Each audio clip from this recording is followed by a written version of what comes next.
Для ученых на исследовательской станции в Кении это была загадка, которая ставила в тупик всю команду. Доктор Арис, руководитель группы, уже третьи сутки не отходил от мониторов. Причина была одна – стадо А-12.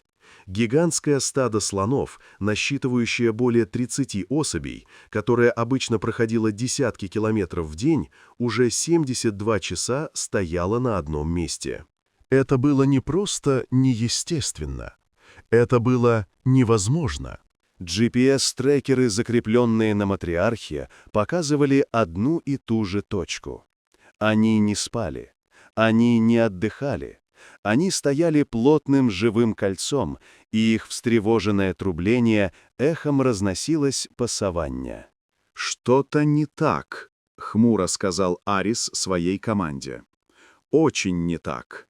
Либо браконьерская ловушка, либо эпидемия. Мы должны проверить».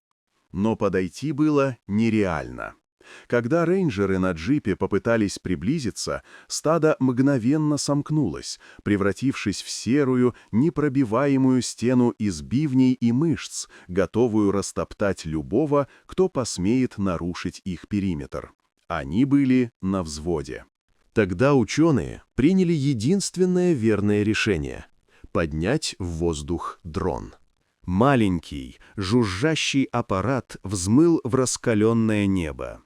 Напряжение в палатке, где сидели операторы, можно было резать ножом. На мониторе появились серые массивные спины. Дрон пролетел над живой стеной, и камера показала то, что они охраняли. Это была не ловушка и не больное животное. В центре кольца слонов зияла глубокая грязная дыра, старый высохший колодец, ловушка, оставленная человеком. «Неужели слоненок упал?» — предположил один из операторов, увеличивая изображение. Дрон завис над темным провалом. Камера отчаянно пыталась сфокусироваться в темноте. Сначала они не увидели ничего, кроме грязи. И тут оператор побледнел. В яме на дне сидело не животное.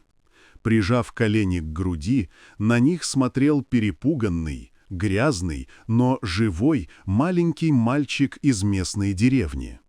Ученые онемели. 3 дня. 3 дня это огромное стадо не просто стояло на месте, они охраняли его. И тут камера дрона запечатлила невероятное.